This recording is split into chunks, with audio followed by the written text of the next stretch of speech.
সবাইকে স্বাগত জানাচ্ছি। আমি ফিরোজ তোহা। শুরুতেই সংবাদ শিরোনাম জানিয়ে দেব এই মুহূর্তে হাতে পাওয়া সর্বশেষ গুরুত্বপূর্ণ আপডেট। আন্তর্জাতিক সংবাদ।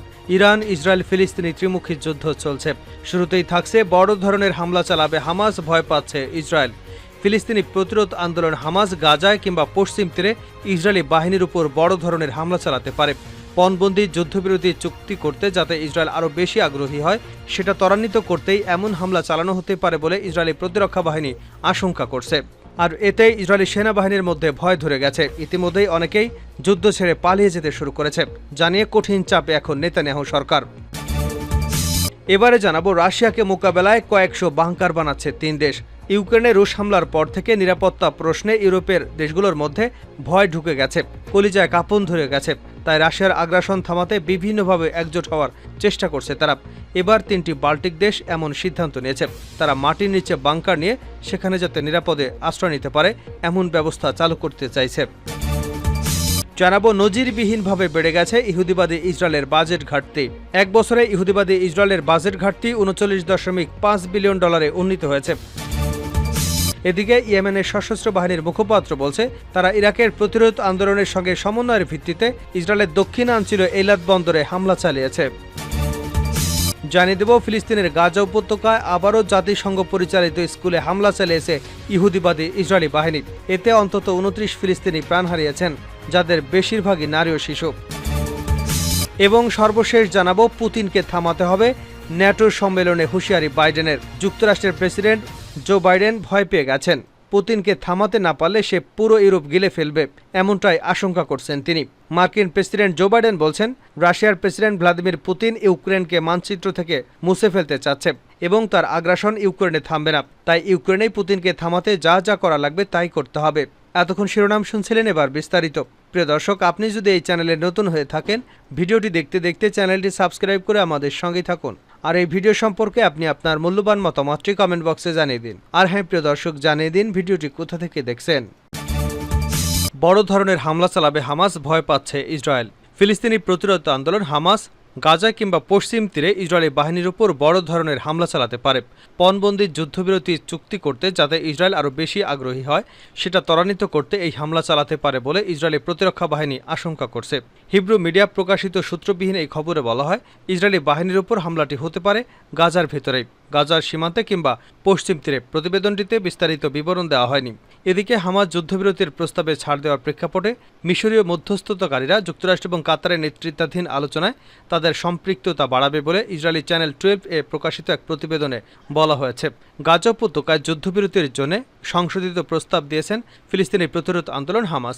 নতুন প্রস্তাবে স্থায়ী যুদ্ধবিরতি এবং ইসরায়েলি সৈন্য প্রত্যাহারের ব্যাপারে অটল থেকেও বেশ নমনীয়তা প্রদর্শন করেছে ইসরায়েল। ইসরায়েলের দেওয়া এই মার্কিন প্রেসিডেন্ট জো বাইডেনের উত্থাপিত যুদ্ধবিরতির প্রস্তাবের প্রতি হামাস ইতিবাচক অভিমত প্রকাশ করলেও দাবি জানায় যে শুরুতেই ইসরায়েলকে নিশ্চয়তা দিতে হবে যে যুদ্ধবিরতি কার্যকর হওয়ার পর ইসরায়েলে আর যুদ্ধ শুরু করবে না। এ ব্যাপারে তারা অটল ছিল, তবে ওই অবস্থান থেকে তারা এখন সরে এসেছে। এখন 6 সপ্তাহের প্রথম ধাপের যুদ্ধবিরতির পর দ্বিতীয় ধাপের আলোচনার সময় ইসরায়েল আবার যুদ্ধ করবে না এমন একটি নিশ্চয়তা দাবি করছে। কেন এই ছাড় দিয়েছে হামাস? হামাসের প্রতিনিধি এপিকে বলেছে তারা মধ্যস্থতাকারীদের কাছ থেকে মৌখিক প্রতিশ্রুতি এবং নিশ্চয়তা পেয়েছে যে যুদ্ধ আর শুরু হবে না এবং স্থায়ী যুদ্ধবিরতিতে না পৌঁছা পর্যন্ত আলোচনা চলতেই থাকবে। হামাসের এই প্রতিনিধি এপিকে বলেন, আমরা এখন কাগজপত্রে এসব নিশ্চয়তা চাই। সূত্র টাইমস অফ ইসরায়েল। রাশিয়াকে মোকাবেলায় কয়েকশো বাংকার বানাচ্ছে 3 দেশ। ইউক্রেনে রুশ হামলার পর থেকে নিরাপত্তা প্রশ্নে ইউরোপের দেশগুলোর মধ্যে ভয় ঢুকে গেছে। তাই রাশিয়ার আগ্রাসন থামাতে বিভিন্নভাবে একজোট হওয়ার চেষ্টা করছে তারা।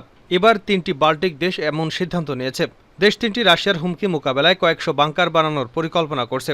কয়েক মাস আগে একটি বাল্টিক ডিফেন্স জোন বানানোর ব্যাপারে সম্মত হয় ওই 3 দেশ। ইউরোপকে গিলে খাচ্ছে যুদ্ধ। রাশিয়া ইউক্রেনের এই বিবাদ টেনে নিয়েছে পুরো বিশ্বকে। সাপ্লাই চেইন মারাত্মকভাবে ব্যাহত হচ্ছে। পাশাপাশি বড় ধরনের হামলা, পাল্টা হামলার মতো আতঙ্কে ভুগছে ইউরোপের ছোট ছোট দেশগুলো। এসব দেশ সামরিক শক্তিতে অতটা বলিয়ান না হওয়ায় যোগ হয়েছে নতুন মাত্রা। আর তাই নিজেদের সুরক্ষায় অভিনব পথ খুঁজছে ইউরোপের বিভিন্ন দেশ। কয়েক মাস আগে এই প্রতিবেদন প্রকাশ করে মার্কিন সংবাদ মাধ্যম পলিটিকো। জানুয়ারিতে প্রকাশিত ওই প্রতিবেদনে বলা হয় লাটভিয়া, লিথুনিয়া এবং এস্তোনিয়া একটি কমন বাল্টিক ডিফেন্স জোন গঠনের ব্যাপারে একমত হয়েছে। রাশিয়া ও বেলারুশের সীমান্তে এই ডিফেন্স জোন গঠন করা হবে। এ অঞ্চলে নিরাপত্তা উদ্বেগ বৃদ্ধির প্রেক্ষিতে এমন সিদ্ধান্ত নেয় দেশ 3টি।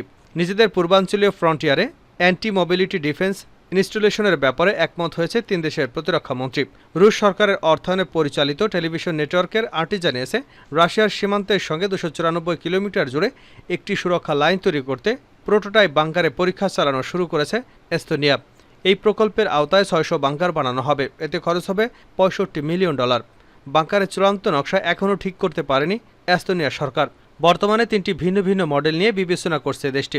আগামী সেপ্টেম্বরে 155 মিলিমিটার গোলা নিক্ষেপের মাধ্যমে এই প্রোটোটাইলগুলো পরীক্ষা চালাবে এস্তোনিয়া ডিফেন্স ফোর্সেস। সরকারি জমিতে এই বাংকার বানাতে চায় দেশটি। তবে প্রয়োজনে ব্যক্তি মালিকানাধীন জমির মালিকদের সঙ্গেও কথা বলবে এস্তোনিয়ার কর্তৃপক্ষ। লিথুনিয়া ও লাটভিয়া এই কমন ডিফেন্স জোন কীভাবে অবদান রাখবে তা বিস্তারিত জানা যায়নি। তবে লিথুনিয়ার সাবেক প্রতিরক্ষা মন্ত্রী অরবিডাস আনুসকাস জোর দিয়ে বলেছেন, যুক্তরাষ্ট্রের সঙ্গে মিলে তারা যে হাইমার্স রকেট ব্যবস্থার উন্নয়ন করেছে তা তাদের প্রতিরক্ষার কৌশলের একটি গুরুত্বপূর্ণ অংশ। ইউরোপের বিভিন্ন দেশ হামলার আশঙ্কা করলেও রাশিয়া জোর দিয়ে বলেছে যে তাদের এমন কোনো পরিকল্পনা নেই।